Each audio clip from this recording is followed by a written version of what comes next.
Into the 49er Access podcast. My name is Sterling Bennett, and today, and technically tonight, 11:45 p.m. on Sunday, August 6th, we are going to react to Saturday, August 5th, day number 9 of San Francisco 49ers training camp, before on Monday, day number 10 occurs, and we react to that later on that day. Today is day number 9. San Francisco 49ers training camp reaction. It was on Saturday, and boy, was it a good day. Brock Purdy did not practice, got a lot of looks at Trey Lance and Sam Darnold, and even a little bit of Brandon Allen when it came to the quarterback position. Absences of the day, Nick Bosa, still not there once that contract. Other guys doing light stretching on the side, coming back from injuries. Austin Bryant, Elijah Mitchell with the adductor, Jalen Moore with the bone bruise, Aaron Banks a concussion, Kalia Davis a hamstring, and rookie Robert Beal Jr., all of them doing light stretching on the side. Guys who had vet days, Talanoa Hufanga, Eric Armstead, and Demetrius Flanagan-Falls. All three of them had vet days off, did not practice on Saturday.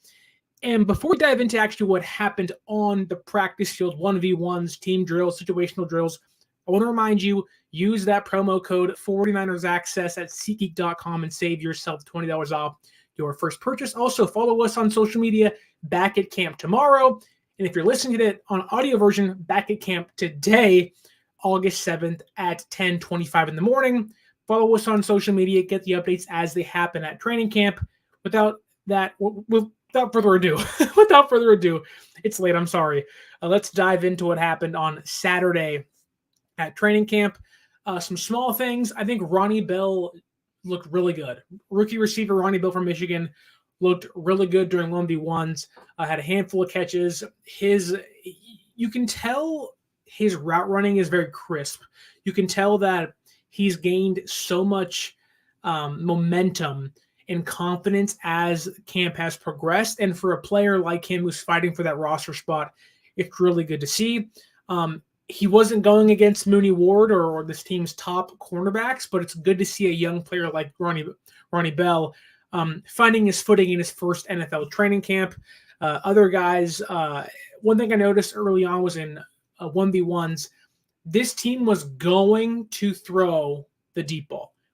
There was about 10, 15, Lance and Darnold and Allen splitting, about 15 deep balls, go balls. This team was going and made it a point in 1v1s, then later on in practice to begin to test defenses deep, test cornerbacks deep, and that carried over into the day. But seeing it early, seeing that, okay, this is what today is going to be. They're going to be aggressive downfield, and that did carry over, and we'll talk about that later on in the show. And the reason why I bring that up is because one player who's expected to catch many go balls and deep routes this year is Danny Gray. And, Danny Gray is one of those players where he finds himself not on the roster bubble by any means, but he is someone that many fans are expecting big things from in year 2. And I think that we've seen examples of those big things, route running, improved hands, and the confidence, kind of like Ronnie Bell, growing as time has progressed in year 2 for him. But the first play of the day he got, I thought it was pretty funny, actually. First play of the day, first ball to him, 1v1s. He does a comebacker, kind of an end-around route, hits him right in the hands. He drops it. And when I tell you this was, like, he grabs the ball, smacks it, this was the loudest, F I have ever heard being up that close and personal to a player. You can tell he was angry that he dropped that first play of the day. I'm sure for someone like him trying to still prove himself and, keep that momentum going and the confidence growing, dropping the first ball of the day is not going to make him very happy. And then on his second rep, he catches a football did his route and caught the football, do what he was supposed to do on the first catch. And he's walking back to where the receivers are standing, and you hear him say, "I can't believe I dropped the first pass of the day." And I think right then and there, we kind of got the idea of what this practice was going to be. Whether it was the quarterbacks, the offensive line, the receivers, the offense looked really sluggish all day. It was noticeably bad early. Quarterbacks were inaccurate. Receivers dropped some passes. Offensive line was really shaky. And Jake Brendel, in his post-practice press conference, made it a point to say, "Hey, look, we had our longest practice of our entire training camp this far on Friday. Guys are a little tired, a little worn out. So early in that practice on Saturday, you could definitely see that." And I also think it made guys kind of testy early, because on 1v1s, it was Aiyuk against Samuel Womack, and they were chirping early. Aiyuk beat him out of the route, made the catch, and instantly Womack's chirping at him saying, "Hey, I forgot what he's saying exactly, but they're chirping back and forth and talking. Ayuk's talking back to him, and you could tell there was this instant, one of them, Aiyuk, Womack, someone during practice, that this was going to be just one of those days where nothing goes right, and it's actually the offense in this practice. But you can tell it was one of those days where guys had chips on their shoulders. They're tired. They don't not want to work hard, but you can tell that there was frustration brewing early, whether it was from the day before on Friday or just it being early in the first route someone runs, the first guy at the cover, they beat you. Danny Gray, Womack, you can tell there was already frustration or tiredness or just kind of angst brewing at the practice early. Other things to note, John Feliciano playing left guard with Aaron Banks having a concussion. That's not anything to not be expected, but thought I'd note it. Mooney Ward back in a non-limited full participant in practice. He looks like he's fully healthy, and he retook his spot with the ones during team drills, no longer rotating with Ambry Thomas, who was then relegated to second team reps where he should be in the rotation. Some other things, the kind of highs and bigger things I noticed of the day was Willie Snead. I declare August 5th of 2023 will hereby be now known as Willie Snead the fourth day, because my goodness, for someone like Willie Snead, who was a Saint for a long time and a Raven and known for his blocking, not his receiving, he had quite the day through the air. I don't know if he makes his team, but he had the two biggest highlight plays of the practice. He caught a 40-yard touchdown from Brandon Allen and caught the ball in between two defenders. Great catch on the run, catches the ball, runs for a TD. His second play was even better to, basically end practice. It was a touchdown pass from Trey Lance, and this ball was Womack's glued to his front, not even looking at the football, glued to his front. Snead reaches around him with one hand and catches the football, getting his second touchdown of the day for 25 yards. This was Willie Snead's day. Of all days, August 5th was Willie Snead day at practice. Two huge touchdown catches, one just phenomenal catch around Womack, who couldn't get his head around and by all means should have been face guarding. But Willie Snead, here's your flowers. He did a great job on August 5th, now known as Willie Snead the fourth day when it comes to San Francisco 49ers training camp. I did want to note that I think we had maybe our best display of blocking altogether when it came to, running backs and tight ends and receivers in practice on Saturday. There was a running play with Christian McCaffrey going to the edge to his left, and Brandon Aiyuk cut off Fred Warner and immediately took him out of the play. And Warner was on Christian McCaffrey's tail, right there, going to get him. Aiyuk popped up, boom, hit him, took him out of the play. It was a great block by Aiyuk, who is now kind of known for his blocking and how physical he is downfield. An example of that in practice. Other guys, Colton McKivitz. Drake Jackson is a grown man.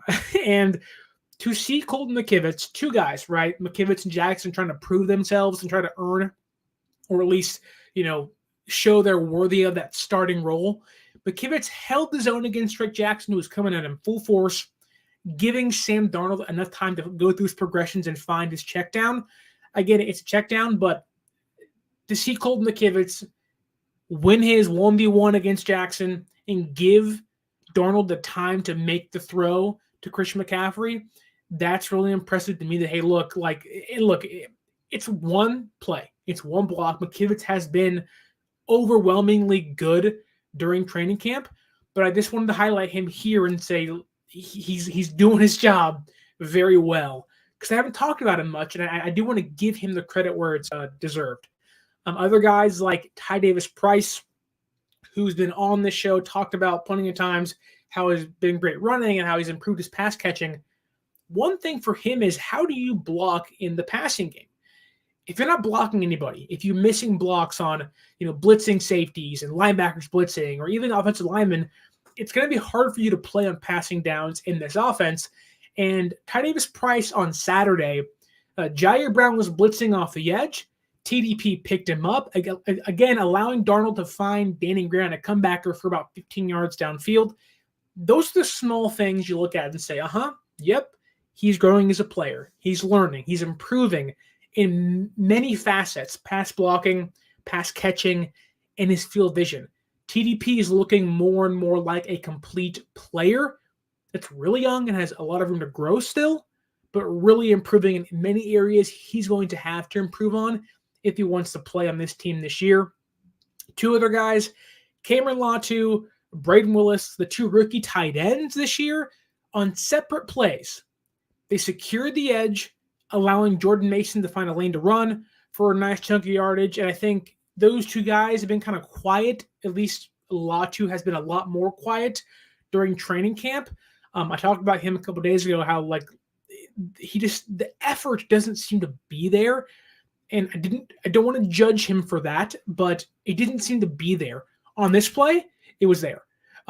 He's more known for his blocking, kind of being a project player, and Braden Willis being one of the best pass blocking tight ends and run blocking tight ends coming out of college last year. But those two guys, two young guys trying to prove themselves, trying to steal Warner and Dwelly's job, at least on this play, really impressive. Opened up lanes for the running back. And those are small things they're going to notice and say, yep, that was great. That was good. We need more of that here, because Dwelly hasn't done much. Warner hasn't done much. And Latu and Willis, this team is banking on them playing this year in some form or some fashion. You can run block. You are going to play in Kyle Shanahan's offense. He is going to run the football 40 times a game, or at least wants to. Kittle can't do all of that. If Latu or Willis can, prove that they can block in the running game consistently, they are going to see the field this year. This one play, another display of their blocking capabilities, and I wanted to highlight it. Other players, well, I wouldn't say other players, I already mentioned him once, is Ty Davis-Price, and he had a good practice, but what I wanted to highlight here isn't exactly what he did on the field. It's what Jake Brendel said of him after practice. And Jake Brendel said, when asked about his growth as a player, when asked about Ty Davis-Price's growth as a player, said it's almost night and day. It's pretty wild how much he's progressed. I feel like a lot of people didn't expect huge things from him last year, but this season, he's in the running to be a huge contender for the running back position. When someone like me says he's playing well, being Ty Davis-Price, it means one thing, right? When a player like Jake Brendel, who has been through the ringer, drafted by Dallas, was in Miami, was a backup here, who has gone through his time to earn a starting job, looks at Ty Davis-Price and says what he's doing is night and day from year 1 to year 2. He's not going to be Trey Sermon 2.0. He isn't that bust third-round pick. I've gushed about him on the podcast, on Twitter. Players are doing the same thing. They are seeing the growth that we're seeing from the sideline, and I'm sure they're seeing it even more, the preparation, where his body is. TDP, if he's not this team's fourth string running back, I'd be surprised, but I also think he has a really good shot to be this team's 3 or number 2 behind Christian McCaffrey. He has been that good. Games had to be played. Practices had to be played. There's a lot of room to grow and to make mistakes and learn and also fall down the order if he has a bad couple, 2 or 3 weeks from here on out. But right now, really impressed by him. Obviously, so is Jake Brendel. And I'm hoping that soon against the Raiders in a week or so, you guys can also see that on your couches or actually at Allegiant Stadium in Las Vegas. A couple other players, linebackers. We have discussed linebackers a lot here recently on the podcast. That's because they're standing out more and more and more. I thought Jalen Graham has really shown the ability to be viable in run defense. Yes, it's against third stringers. I get that. But right now he's flashing almost every single practice in run defense, stuffing running plays, being sturdy towards the line of scrimmage, not getting blocked into, not being, pushed out of the way to create a hole for a running back. There was a play on Saturday. He just blew up a play and got in the backfield quick and just stuffed LeBourne in the backfield. It was a great play. You go, wow, who was that? I believe Larry Krueger looked over and was like, who's that guy? And he didn't see who it was, but immediately it was like, that's Jalen Graham. That is Jalen Graham. The other guy is, ironically, Larry Krueger's favorite player. It seems like Marcelino McCrary-Ball. McCrary-Ball, every freaking practice is doing something. He is batting down balls. He's great in run defense. He's good in coverage. He's physical. And on Saturday's practice, he had what could have been the first takeaway of the day, and the only one of the day, I might add, because he was covering Braden Willis with Sam Darnold playing quarterback, and Darnold kind of got flushed in the pocket and kind of moved to his left and couldn't find anybody. And while in coverage with Willis, McCrary-Ball kind of tipped the ball in the air and almost got picked off by Curtis Robinson. It wasn't a pick, but you make plays like that. You get the ball in the air. Usually that's not Curtis Robinson, it's Fred Warner, right? It's Dre Greenlaw, right? And you have to think those guys are a little quicker at, recovering and closing in on plays. I don't want to assume they'd catch that football, but I'm just going to say I give them a better shot than Curtis Robinson had. Just saying. And for someone like McCrary-Ball to continually find himself making plays, making good impressions on us, the media, but also the team, the people around him, you can tell that he is kind of growing and kind of, I don't want to say taking Azeez Al-Shire's spot, but you can see him kind of growing into that role as training camp has progressed, and hopefully he can carry that over into games during the preseason. Another player who I talked about in a long time ago, pre-training camp, and I said, I have high hopes for this player. I think he can actually make this roster if they keep 5 safeties. I'm not sure if they were ever going to, if that's the plan, but Taylor Hawkins has been really good at being a run defender, playing in the box, being a blitzing safety. I don't think he'll make the roster, unfortunately, but there was a play on Saturday that tight end in front of him. He shed the tight end. He just stuffed TDP in the backfield, contained the edge really well, didn't let him get outside. It was a really good play by a young safety trying to fight for a job here. This team has 6 safeties currently. And you have to believe they're going to keep 4. They're already kind of locked into a roster spot. If this team tends to keep 5, I don't think they will. He's fighting with Miles Hartsfield for that job. They might lean towards Hartsfield because he was with Wilkes last year, excuse me. But I would assume with what Hawkins has done, I'd have a hard time, cutting him outright. I think he might be a practice squad player again this year. But I just wanted to highlight him here for a little bit and show you, hey, guys you aren't hearing from or seeing from, they're also doing stuff on the field. Young guys are performing in ways that maybe no one's mentioning.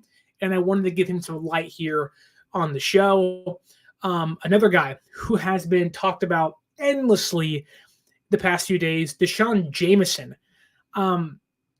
He had an okay day. It wasn't great. Got beat on a few go balls and 1v1s, but that's fine. I wasn't too worried about that. It's 1v1s. It happens. It wasn't team drills. I don't take away a lot from 1v1s compared to team drills because it's just you versus one guy, and that's kind of how playing a DB is a lot of the time. But there's coverages and there's things that change that up, right? That can make it easier for you or harder for you, depending on what you're doing. But I wanted to, kind of like TDP, discuss what someone else said about Tashan Jamison, and that was rookie safety Ji'Ayir Brown. He said this about Tashan Jamison on Saturday after practice. At the top of the route, he's probably one of the best I've ever seen. How quick he can get in and out of his breaks and attack the ball. Most guys take 3 or 4 steps. This guy takes 1 step and boom, is gone. To hear that, to hear a third-round pick, a player this team valued to take with their first pick this year in the draft, praise him. To hear Mooney Ward praise him and learn from Tashan Jamison. To hear Steve Wilkes praise Tashan Jamison. No one's roster spot is locked in yet besides the starters. And I don't want to assume he makes this team or say, yep, this guy's making the team. If there's one player who was not drafted, who I think could jump up and steal somebody's job, it is Tashan Jamison. To hear, again, veteran players, veteran coaches gush about him, to hear people say being undrafted means nothing. And look no further than Mooney Ward, who is undrafted and is now like an all-pro level cornerback, or at least wants to be in his eyes, right? Him gushing about Tashan Jamison saying, yep, I'm learning from him. That's a big deal. I think sometimes we kind of throw away what players say because the players aren't making decisions. But I do think knowing the cornerback room, knowing someone has to take Dante Johnson's job on special teams or that emergency cornerback number 6, I think Tashan Jamison is worth taking a gamble on. I don't know if he's one of those players where if you cut him, he'll get claimed off waivers because he's too good. I'm not comparing him to this player, but that was the fear with Brock Purdy last year. If they cut him, somebody else is going to take him. And to see this team with Emmanuel Mosley, now Mooney Ward, and even then Tashan Jamison, I would like to think they have no fear in keeping or signing an undrafted free agent rookie. I would like to think that he makes this team simply because of the impression he's giving almost every single day and what someone else higher up than him with the higher up status is saying about him. It's hard to ignore what is happening with Tashan Jamison because it's all good all the time. It seems like it's very rare he gets beaten coverage. Very rare that when he does get beaten coverage, he isn't right there ready to make a tackle or, try to get a PBU, right? He's always very close in coverage, always near his receiver. He's not getting beat down the field and falling down. He isn't, getting lost in coverage. He's right there. He's quick to the football. Like Brown said, most guys 3 or 4 steps. Jamison, 1 step. He's very quick when it comes to, stopping defenders from stopping receivers getting out of their cuts. He's really good in man coverage. I think this team, even last year, was kind of transitioning into man coverage a little bit more. I can see Jamison to a very small degree this year playing a part in that if they kind of lean even heavier this year and someone else gets hurt. I think they'd feel comfortable keeping him on the roster as that 6 cornerback. And right now, he's taking second team reps. He's winning the job right now. And it's really nice to see from a young player like him. Also, when you see a young player like him who has this chip on his shoulder and plays with that, he has a point to prove every single rep, and he's doing that every single rep. And he's someone who you can tell from guys in college who talk about him and covered him, and now guys in the NFL, he's likable, he's coachable, and he's very knowledgeable about the game. He wants to improve over and over and over again. He isn't afraid to, make a mistake and learn from that. Like, he's a player you want on your team. And moving forward, the player that was talking about him, Ji'Ayir Brown, he talked to us on Saturday in the media room. And throughout the entire draft process, throughout, post-draft, after they picked him, the comparison was, well, Talanoa Hufanga or Tashan Gipson, right? It was very similar players that were playmakers, can get picks and fumbles, and, but they weren't fast. That Hufanga and Gipson are not very fast, but they're really good towards the football.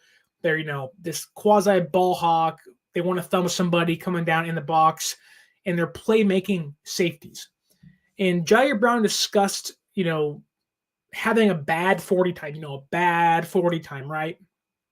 And how, watching Gipson and Hufanga play fast still, despite their slow speed, that's how he wants to play and how he's trying to go about his job. And he was asked about that, and he said, when you're smart and think fast, the 40 time doesn't really matter at all. It's about how fast you can process information and make a decision. There was an example of this on Saturday where Tashan Gipson, he was playing the high-end safety, and there was a deep ball to Brandon Ayuk who was underthrown. And he was kind of backpedaling to the football, and Tashan Gipson came out of nowhere, diving and kind of smacking the ball out of the air.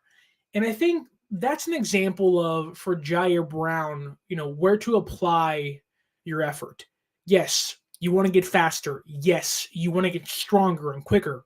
But when you have natural-born instincts like Ji'Ayir Brown, and you can learn from someone like Hufanga and Gipson who are smart, but also have the same instincts you do. Like, he's kind of in the best safety room you can be in for a player like himself. Hufanga, instinctual. Gipson, 11 years in the NFL, a vet. He has seen every and any coverage there is in the books, any play, any scheme in the books. To have those two guys on your left and right shoulder telling you, look at this, read this, how to play this coverage, how to play this scheme, how to play this offensive play, how to guard for this X, Y, and Z. For a player like Brown, knowing, hey, I'm not the fastest guy, but seeing him live in person, seeing him play fast, hearing players talk about how once pads come on, he's going to want to hit somebody. He even talked about on Saturday that, hey, look, if you want to play on this defense, you have to be a hunter. You have to join the hunt with Fred Warner and Dre Greenlaw. And I think in a room with Gipson and Hufanga, him joining that hunt is going to be a lot easier. Has he had a great camp thus far? No.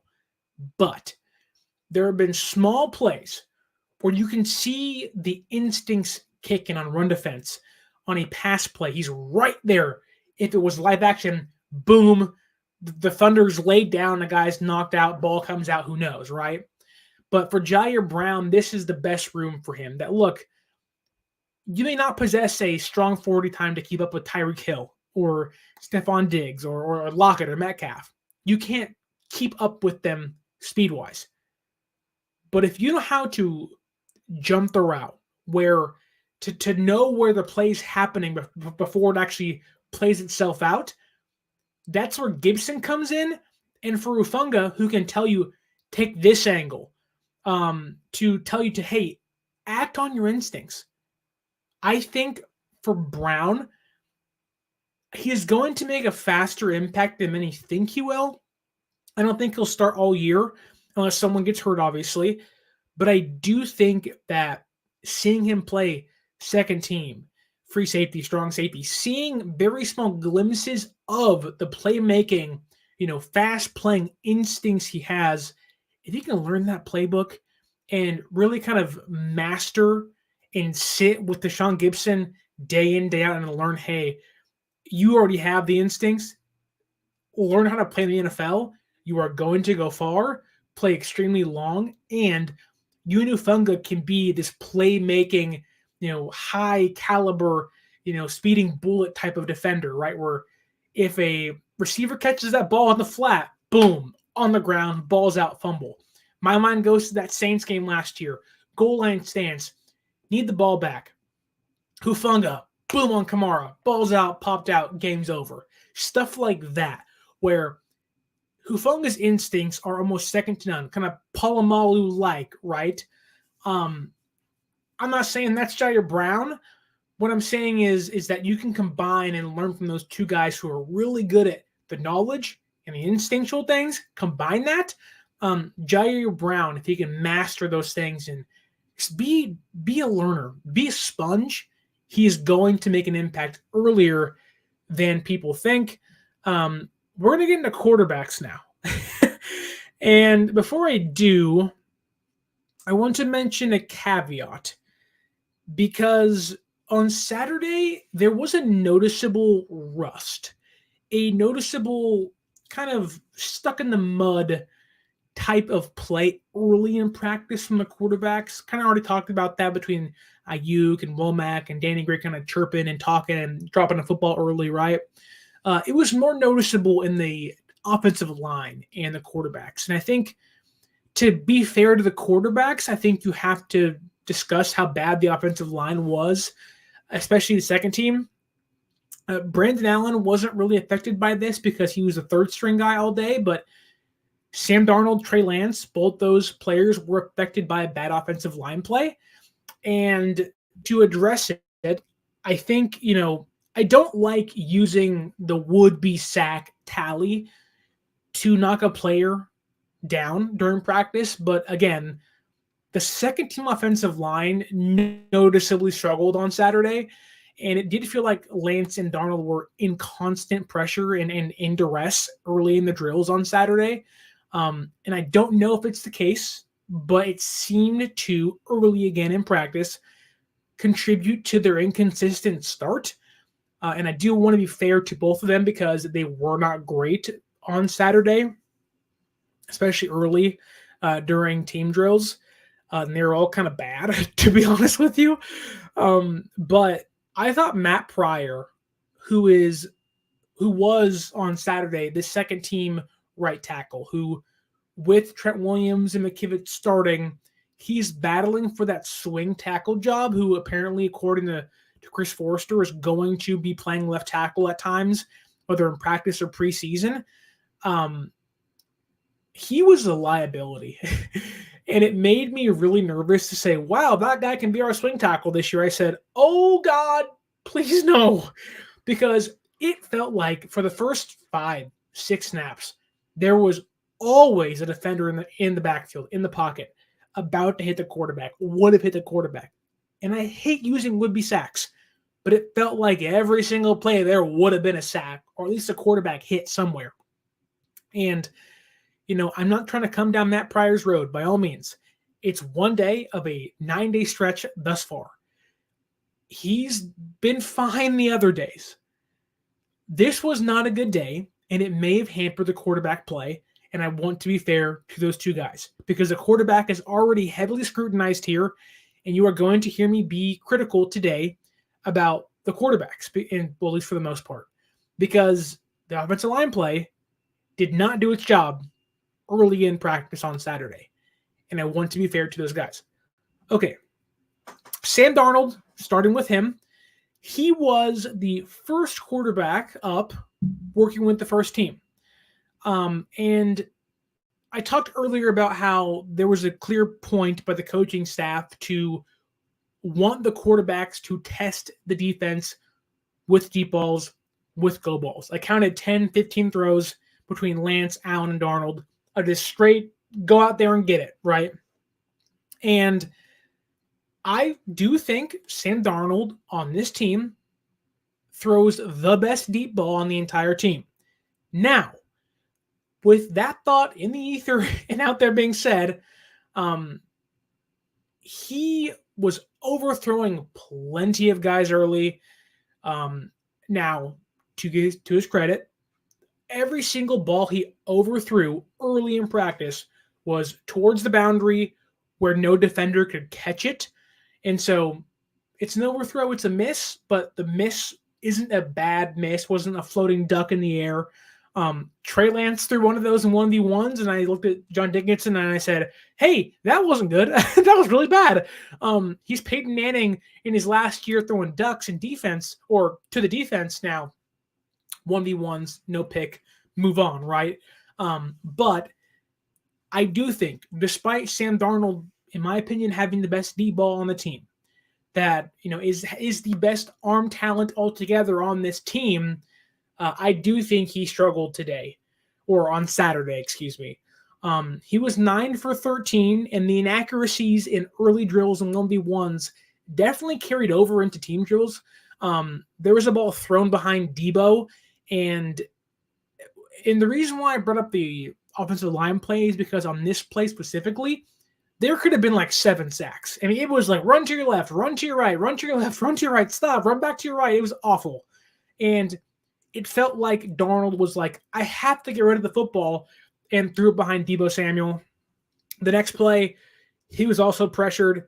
This was the McCrary ball tip pass almost for a pick to Braden Willis. Not a great play. And again, just inaccurate, couldn't find the rhythm. Also 2 deep balls he did throw during situational drills. One to Debo. This was an easy touchdown. Like, he just missed him. This was the underthrown ball to Debo Samuel that Gipson smacked out of the air earlier. This is a touchdown play. You have to make this play. Debo, wide open. He beat the defender by like 6-7 feet. You have to make this play. There was separation. The ball trajectory wasn't bad. Like, it wasn't hanging up in the air, but you hit Debo, that's a 60-yard, 70-yard touchdown pass. Like, you have to hit those plays. The next one was to McLeod. He was backed up against his own end zone, Darnold was, and he, again, underthrew McLeod. And to give Womack credit, good coverage. But again, if you're backed up against your own end zone and you're throwing a deep ball and you underthrow it, you are giving the defense, in some cases, the ball, or at least a good chance of getting the football back in your own territory. You cannot do that. Like, at that point, you might as well punt. Like, you cannot underthrow Debo and miss a touchdown, then underthrow McLeod and give the defense the ball back in your own territory. That's how you lose football games. And I say those things, and I've added caveats to bad offensive line play and, showing and telling that how Darnold was inaccurate early, overthrowing players, and that carried over into, team drills early, was because he just couldn't find a rhythm. There's one play where he hits Danny Gray for a comeback, and you go, that's a nice play. Avoided some pressure, hit Gray for a nice play, nice catch. He dove for it. It was a good play altogether from quarterback and receiver. And the next few plays, he's underthrowing deep balls. He's running in the pocket left and right and kind of forcing passes. And you're sitting there saying, okay, is this bad quarterback play? Or is no receiver open? Are these coverage sacks? Is this just Darnold being hesitant? Like, what's going on here? And I think I had narrowed it down to really, it's one practice, but he looked noticeably uncomfortable in the pocket, and he did show signs of who he's been in the past, throwing footballs into double coverage where guys aren't open, getting balls tipped in the air. I'm not saying he was seeing ghosts by any means, but there was certain signs of, okay, like, this is who you've been the past 4-5 years in the NFL, not who you've shown to be in camp thus far. I'm not saying he's reverting back to how bad he was in Carolina and New York, but it made me think, okay, let's just say Purdy gets hurt week 1 against Pittsburgh or at any point during the year, and he has to play the Giants on Thursday Night Football or Philadelphia. Teams who want to attack the quarterback, who are young, who are aggressive defensively, that are going to try to get pressure to him every single play. My mind said, is this how you're going to play? Throwing footballs left and right, showing very little pocket presence, and kind of being lost in the offense, and really showing that maybe you haven't grown from who you've been in the past. And I know it's practice, and Shanahan can obviously make things easier for him. And when you're playing a defense that you played every single day for 9 days, maybe that is a reason why. But Sam Darnold looked like Sam Darnold in New York and in Carolina on Saturday. Little inaccurate, forcing passes, almost picked off once. And in my mind, I said, okay, if you're going to be that guy who, once the pocket collapses, is going to force passes and get picked off, who does that remind you of?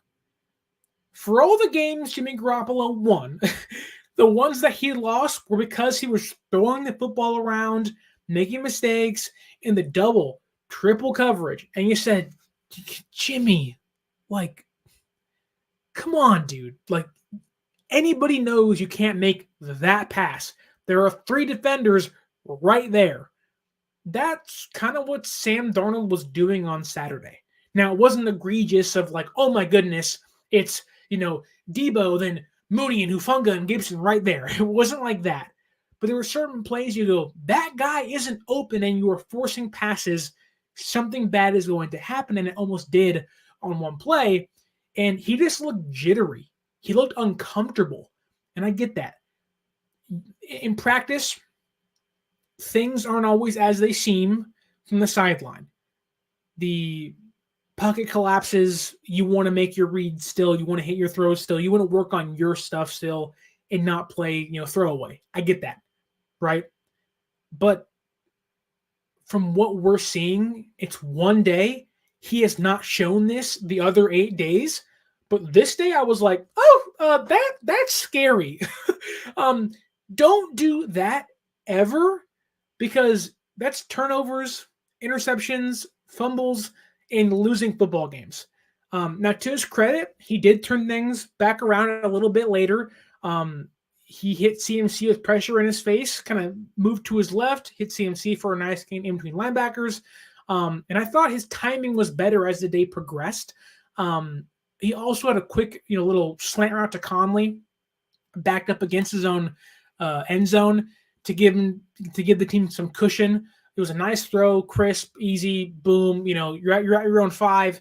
Now you're at your own 10, and you have some room to maneuver around. But early it was like, is this Sam Darnold from the Jets? Are there ghosts? Now again, clean things up later, but there was a little okay. Like, are you regressing towards the mean? Are you going back to who you've been? And I'm hoping tomorrow, Monday, is a much better practice for Sam Darnold with Brock Purdy back on the field. But was not a great day for the right now assumed quarterback number 2 of the San Francisco 49ers. And the pocket presence, the forcing passes is one thing that I'm going to keep my eye on as days progress and preseason games come up. The other quarterback, the one that you all love, I all love, we all love together. We're all kumbaya with Trey freaking Lance. Trey Lance on the day was 8 for 13. But I do think if anybody was hurt by bad quarterbacking play of the 3 guys on the field, I think it was Trey. Normally I wouldn't say much about it. You have to work with what you have. And I thought Trey did what he could. There was some bad early, especially. But it felt like for his first go-around with the second team, it was like every single play there's pressure. Every single play, there's a defensive lineman in his face. And it was like, okay, like he's not getting a fair shake here because someone else isn't doing their job, and that's not his fault. So early on, first go around, second team offensive line, play action pass, incomplete to Ronnie Bell. Ronnie Bell fell down during his route. Thankfully, there was no defensive player in the area. He just fell down. And even A.J. Parker, a cornerback, he would have hit Trey Lance in some capacity. So a free rusher off the edge, incomplete pass. That's not Lance's fault, in my opinion. That is a receiver falling down during his route. Maybe would have been complete. Maybe would have been incomplete. I don't know. I don't want to hold him accountable for that because that's not his fault, in my opinion. Because if the receiver falls down and it's picked off, that isn't Lance's fault either. So incomplete pass, you wash it away. That makes him 0 for 1. And realistically, to me, he's 0 for 0 currently. But that right there was okay. Like, that's not Lance's fault, but it goes against his stats. There's context people are missing when it comes to incompletions on Saturday. The next one, Matt Pryor again. He got freaking bullied by Kerry Hyder. Lance steps up. Parker again hits the ball out of the air to Jennings. Was it a good throw? Yes. I thought timing was good to Jennings. Defender made a good play, though. That's all that was. Incompletion. 0 for 2. Bad offensive line play. Maybe caused it. I don't know. But that's 0 for 2, and maybe both those plays weren't exactly his fault or don't tell the entire story when you put 0 for 2 next to his name in a tweet. But here's where things get interesting, because then he works with the first team. We're talking Trent, Feliciano, Brendel, Burford, and McKivitz. His first throw was a go ball to Deebo Samuel. He overthrew him, and it was a flat football, didn't arc over, wasn't the duck by any means. It was a fine, just overthrown football. The issue is Deebo was wide open. like Darnold missed that touchdown pass to Deebo earlier in practice, Lance has to hit this 15-yard, 20-yard, Deebo towards the sideline play. This is the plays where you go, okay, like that's your bread and butter. You have to hit in this offense. Wide open receivers. Darnold misses a big touchdown, got to hit that. Lance misses Deebo kind of on a crosser post towards the sideline, got to hit that too. You cannot miss throws like this. And both the quarterbacks in this day 1v2 with Darnold and Lance both did that early. You cannot do that in this offense. The next play, check down. I know no one likes check downs, but this to me was a good display of his pocket presence. Pocket got smaller. He moved to his left, found Mason, boom, completed pass, avoided a little bit of pressure, didn't let it shake him.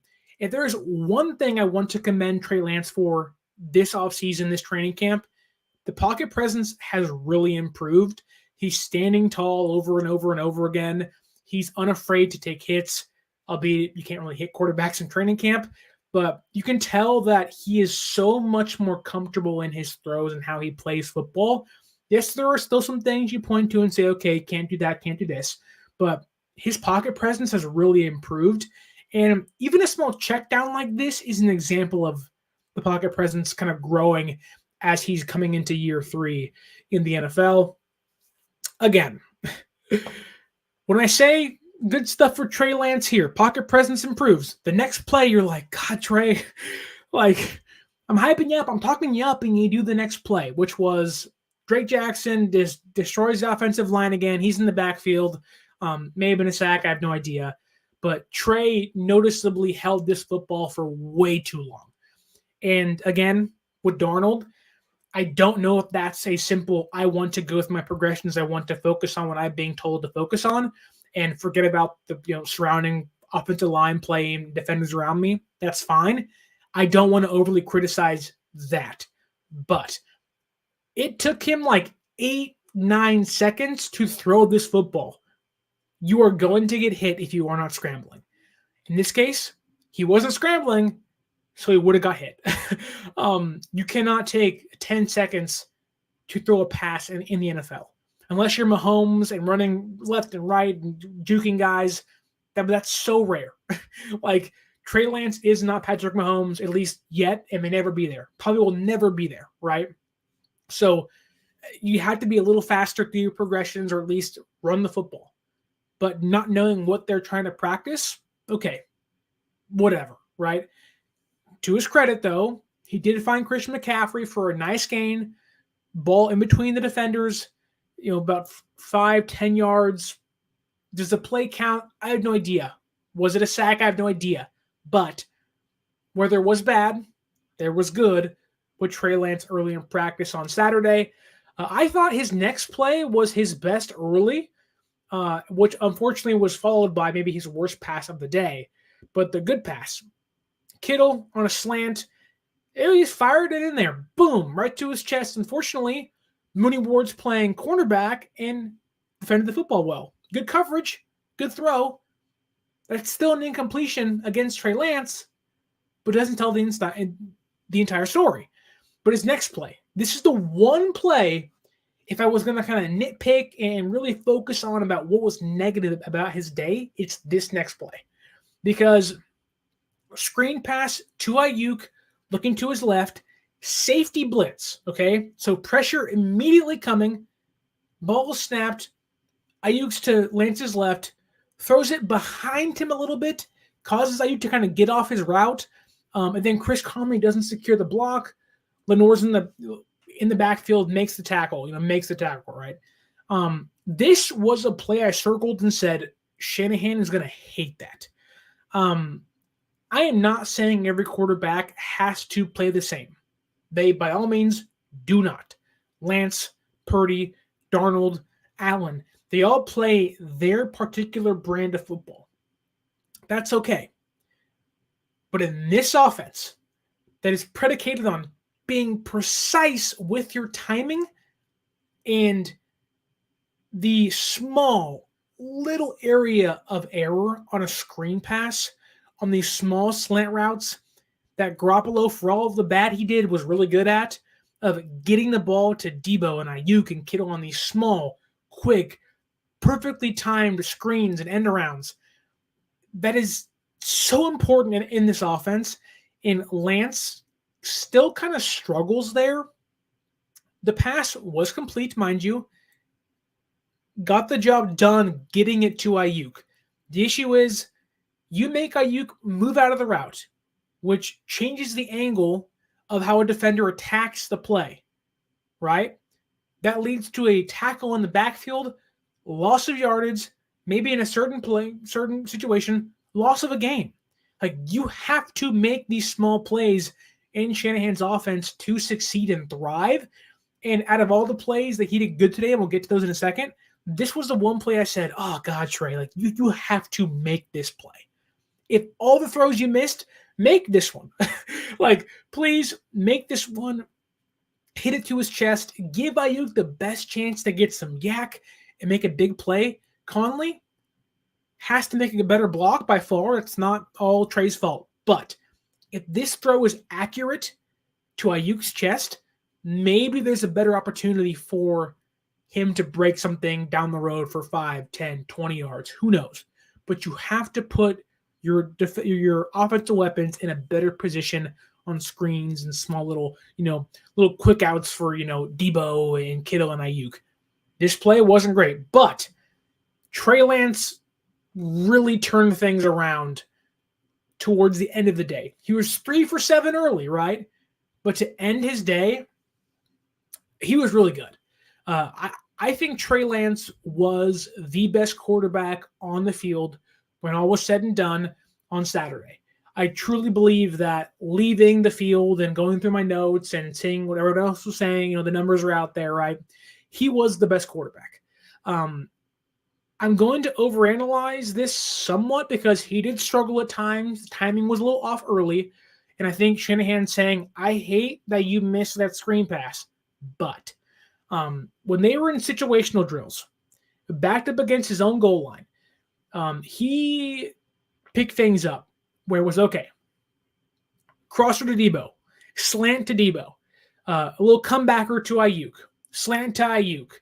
There were 2 plays, the comebacker to Debo and the slant to Ayuk, where he zipped it past Lenore once for a first down. The next play, the slant to Ayuk, right past the linebacker, and boom, back-to-back first downs, out of your own end zone. You're at like the 30-yard line now, and boom, this drive is alive.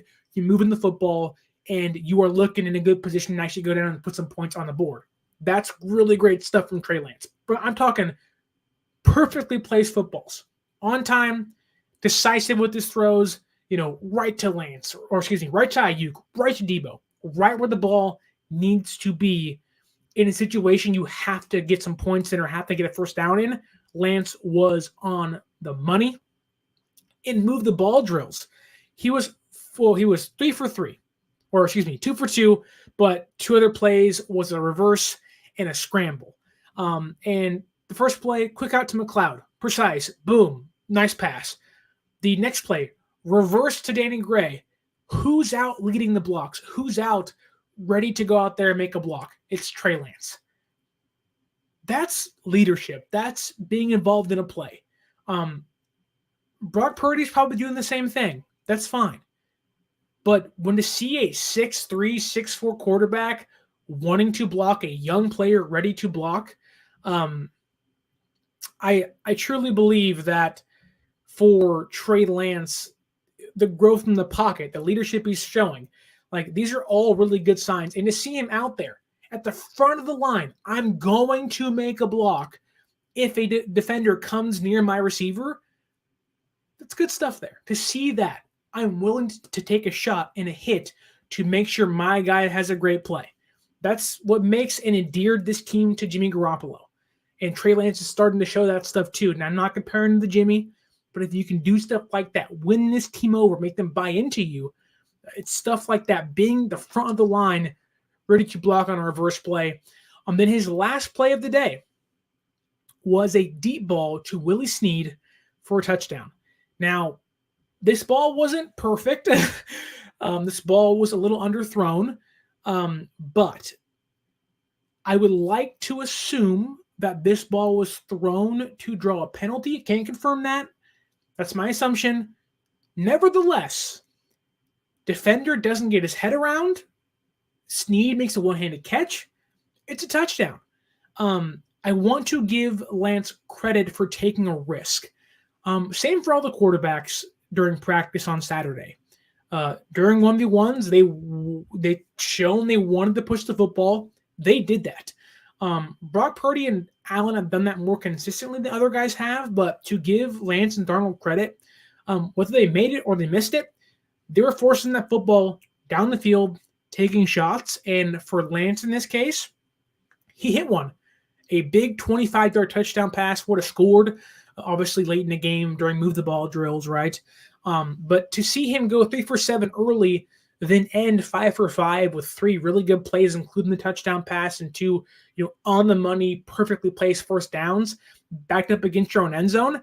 That is night and day from early where he was to ending practice, to kind of a little off with his timing, to kind of overthrowing some certain guys, and then the next drills you do, you're bang, bang, bang, right on time, right on the money, and you're putting points up. Trey Lance, again, it's like 6 days now in a row where he's been the best quarterback, or at least if he isn't the best, he's had a really positive day. It didn't start that way. I put on Twitter, it's not how you start sometimes, it's how you finish.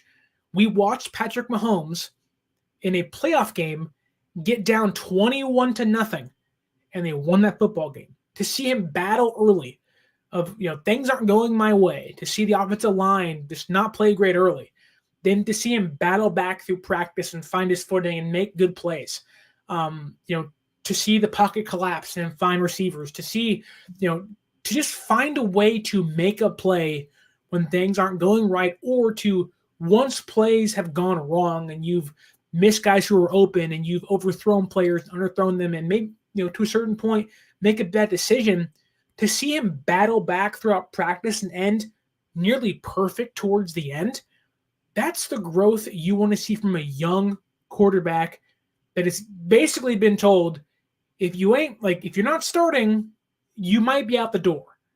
Now, I don't think that's going to happen. I don't like that mentality, but that's been the challenge thrown upon Trey Lance. If you're not quarterback one, which we know he's not going to be, you have to fight to stay on this roster. He has done through 9 practices enough to stay on the roster. I don't want that narrative being out there. There are games to be played and so many more practices to be had.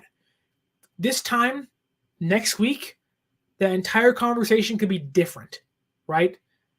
Right now, though, 6 good practices, positive practices on Trey Lance's behalf. If he isn't ahead of, I would have him on par with Sam Darnold for that number 2 quarterback job. And to see him keeping it with the veteran, to see him fighting every single rep, to see him fighting when things aren't going his way, It's a really good sign for Trey Lance, and I think really should impress Kyle Shanahan. I see no reason as to why they shouldn't trust him, at least up to this point, to where if he has to play, they're going to win football games and he's going to progress as time continues. Again, struggled early, but how he ended really impressed me because a couple years ago, that wouldn't have happened, but it did on Saturday. To end the show today at 12:44 in the morning on August 7th, while you wait in 5 hours to listen to this on the audio version and 5 hours to watch it on YouTube again, let's talk about Brandon Allen.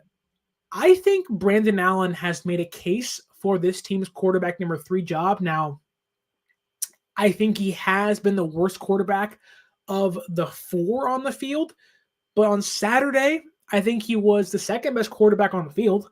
There were some timing issues like all the quarterbacks had earlier in the day, and there was a mistake early. It's actually pretty funny. He threw into triple coverage, and the ball hung in the air for a really long time. I'm not sure how no one intercepted the football, but Danny Gray went up for it and dropped it, and Jamison and Hawkins broke the play up. That was a play I said, yep, that's quarterback 4 material right there. That's, forcing a pass when you don't have to in triple coverage, making a mistake. That's a play yep, that's why you rode the bench for 16, 17, 18 games this year and shouldn't be playing. But then later on, he hit a touchdown that was like 50 yards downfield, 40 yards downfield to at least need the 4th in between 2 defenders. And I'm talking, this was on the money, deep ball that made you say, okay, maybe he's got something here.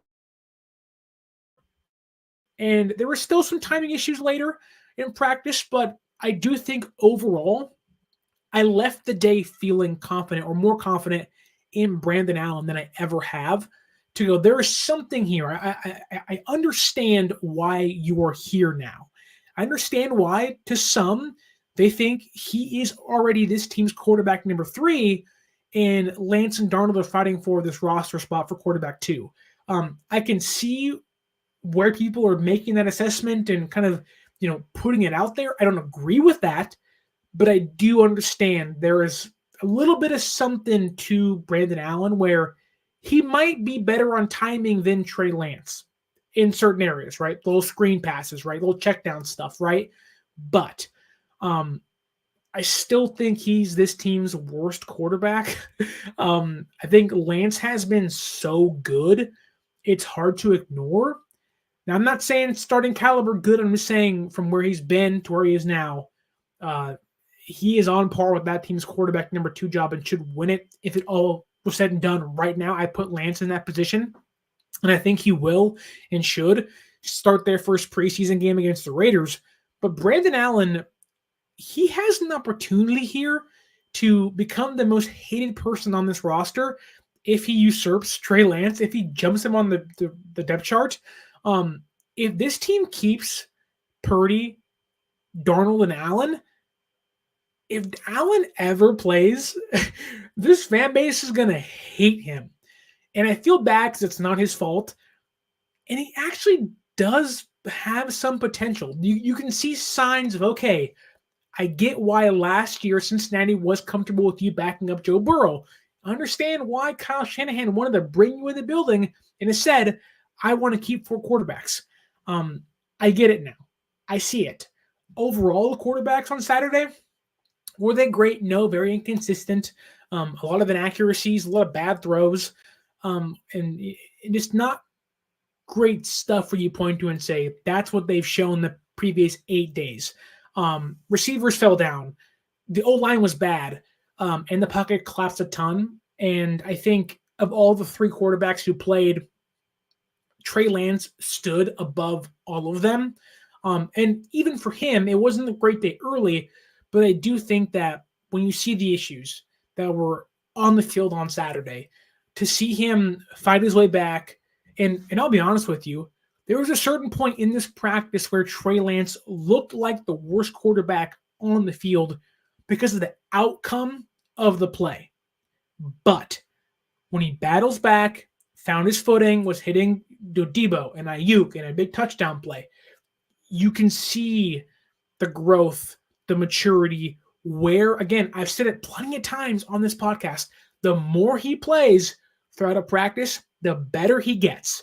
If there was any practice that was an example of that, it was on Saturday, and I'm hoping they give him a half against Vegas, because I think he deserves that, because my fear is that he plays for a quarter, gets 10 snaps with 5 attempts, and isn't sharp.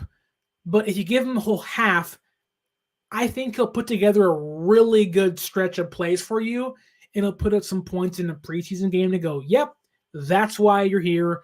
That's why you should stay here. And that's why if Purdy goes down, you're the guy we want behind him ready to go. And if you hope down the road, wherever that is, he's the guy still. Like, why couldn't Trey Lance still be the guy in week 15 or week 12 or 8? If Purdy doesn't play good, which is still a possibility, I think Lance is that guy for them, at least from what he's shown right now. Okay, it is 12:50 a.m. on August 7th. I have to go to bed. There's training camp today at 10:25.